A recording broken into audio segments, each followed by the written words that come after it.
Hemos hablado, digamos, digamos, cómo el mundo empezó a depender del carbón, después del petróleo, cómo entra la electricidad como una forma de tener los usos finales de iluminación, refrigeración, fuerza motriz que tenemos hoy día, cómo el transporte se va haciendo de algo muy reservado a ciertas clases sociales a una cuestión generalizada, el tener un automóvil. Y bueno, llegamos como un momento histórico importante a la crisis de petróleo de 1973, que modifica el precio del petróleo y modifica muchas perspectivas alrededor de los equipos que lo usan por la propia economía del petróleo. Afecta todo.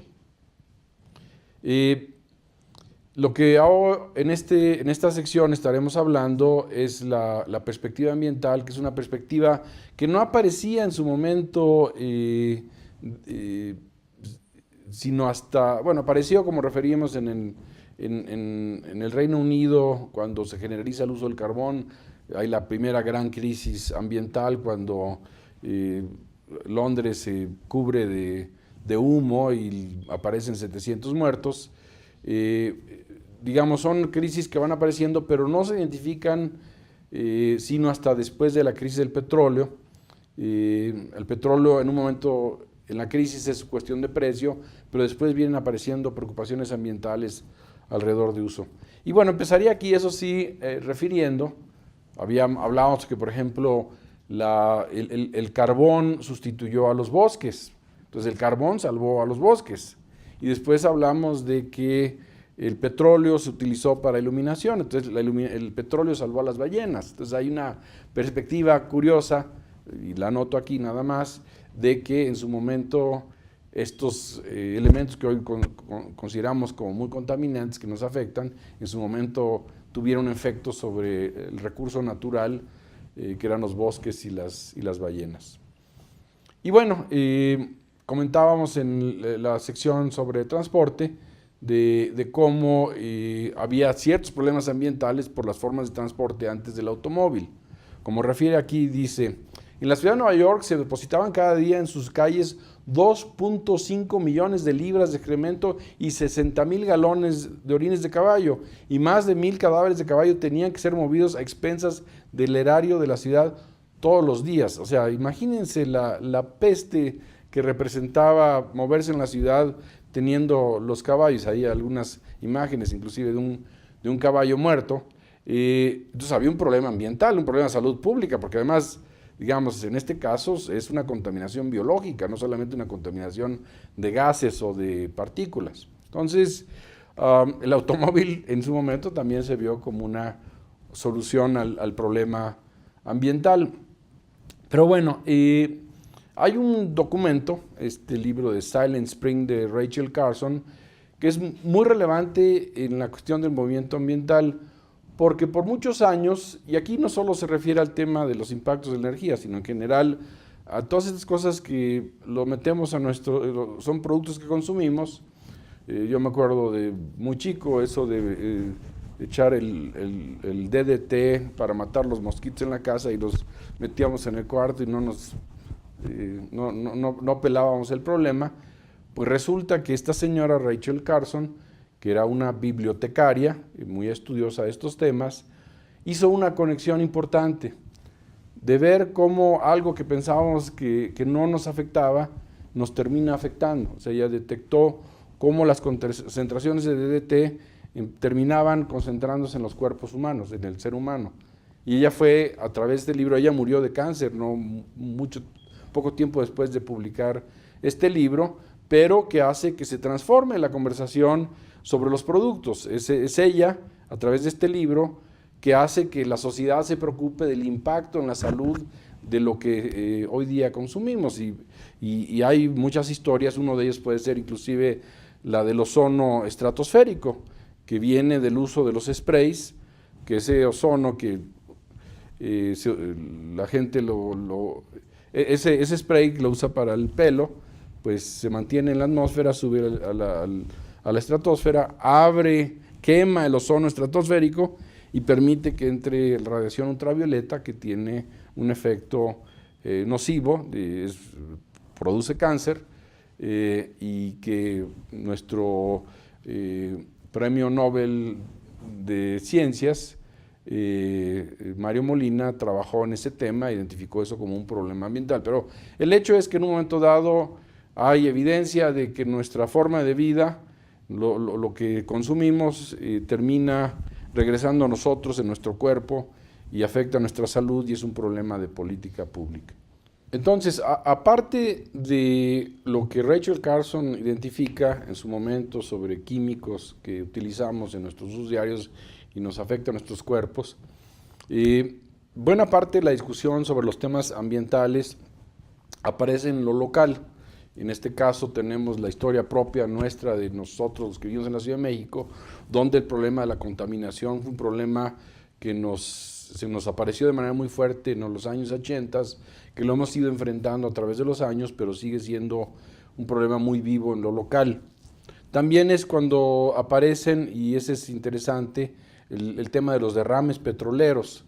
Hubo derrames petroleros famosos porque en alguna manera estaban relacionados a famosos en las costas frente a Los Ángeles, en Santa Catalina, donde la zona de Los Ángeles era una zona de producción petrolera, creo que sigue siendo, aunque sea de manera marginal, y hubo un derrame al mar y frente a playas de artistas famosos de Hollywood que lo hicieron su causa y le dieron relevancia a este tema, e inclusive generaron organizaciones ambientalistas que siguen vivas en Estados Unidos, que defienden recursos naturales. Pero bueno, hay desde hace tiempo una corriente de análisis de las grandes tendencias atmosféricas en el mundo, en particular lo que se refiere a las concentraciones de los gases producto de la combustión del carbón, del petróleo y hoy día del gas, de los combustibles fósiles, que es los gases llamados de efecto invernadero. El gas de efecto invernadero es el gas que tiene el efecto mismo como un vidrio en un auto expuesto al sol. Uno afuera puede estar frío, pero si el auto está cerrado y ha estado expuesto al sol a través de las ventanas, adentro está caliente, es decir, entra la radiación solar, pero el calor no puede salir por el efecto de esa capa de vidrio, que es el fenómeno, es lo mismo que hace la capa atmosférica con distintas concentraciones de CO2, y eso es lo que termina, digamos, la capacidad del planeta de tener un balance térmico, pero al aumentar las concentraciones de los gases de efecto invernadero, en particular el dióxido de carbono, producto de la combustión, pues estamos dando lugar a que la atmósfera se caliente. Y hay evidencia, y es una evidencia ya construida con, digamos, con análisis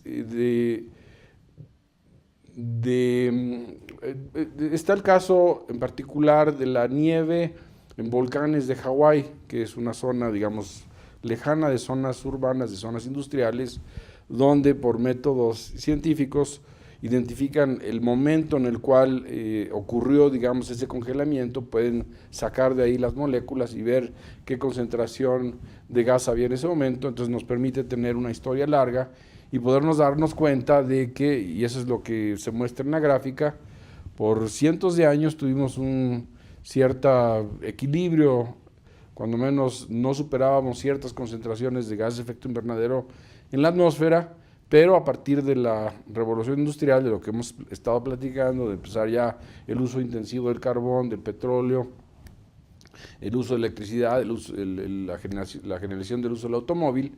pues hemos aumentado las concentraciones en la atmósfera y tenemos hoy en día el llamado problema del cambio climático, que ha sido motivo de discusiones, pero ya es motivo también de acuerdos internacionales. En estos días México ratificó lo que se acordó en París, en la conferencia de las partes, creo que es la COP21, que ocurrió en el año 2015, que compromete, en el caso de México, pero también ya China, ya Estados Unidos, Brasil ya comprometieron, digamos, una cantidad de reducción de emisiones para tratar de detener este crecimiento. Se habla de los riesgos de aumentar 2 grados centígrados la temperatura promedio atmosférica, que generaría o ya está generando problemas del aumento del nivel de los mares, pero de manera muy particular, y eso lo podemos ver casi todos los días en las noticias, fenómenos climáticos extremos, lluvias muy fuertes. California tiene hoy día una sequía muy fuerte. De repente ocurrieron fenómenos como las heladas muy severas a las partes sur de Estados Unidos, pero es simplemente una pérdida del equilibrio que se tenía con las concentraciones previas y que se están alterando ahora con este fenómeno del aumento de las concentraciones. Entonces hay un acuerdo de tratar de modificar esas concentraciones, y en ese sentido es fundamental lo que ocurre en el sector de energía, y es fundamental en la forma en que usamos la electricidad, que depende de combustibles fósiles, o de dónde viene la electricidad que utilizamos para la iluminación, la refrigeración, fuerza motriz, para ver la tele, para verme a mí en este momento, cómo nos movemos, una menor dependencia del petróleo, cómo inclusive vivimos, no tener grandes distancias entre nuestro lugar de residencia y nuestro trabajo. Entonces, aquí va a tener que haber transformaciones muy radicales, y bueno, eso es el tema que trataremos en las siguientes cápsulas. Hasta este momento, hablando del carbón, del petróleo, de la electricidad, del transporte y de la crisis petrolera, hablamos de lo que ha venido ocurriendo en el pasado. Y digamos, las próximas 2 secciones estaremos hablando de cómo se asoma el futuro ante estas, que ya vemos, limitaciones, cambios de preferencias sociales, para además enfrentar estos cambios, además asociado a fenómenos que aquí hemos referido, que es el cambio tecnológico, la rapidez, y aquí sí yo lo referiría a los años 70. La crisis del petróleo, como referimos un momento, trajo transformaciones tecnológicas. O sea, antes de la crisis del petróleo no existían las computadoras, la aparición de los microchips, la aparición del correo electrónico, todo eso tiene que ver en alguna medida con la crisis del petróleo de 1973, y hoy día el mundo funciona de una manera muy distinta, y sobre eso estaremos platicando en las próximas 2, 3 cápsulas, que espero se animen a ver. Muchas gracias.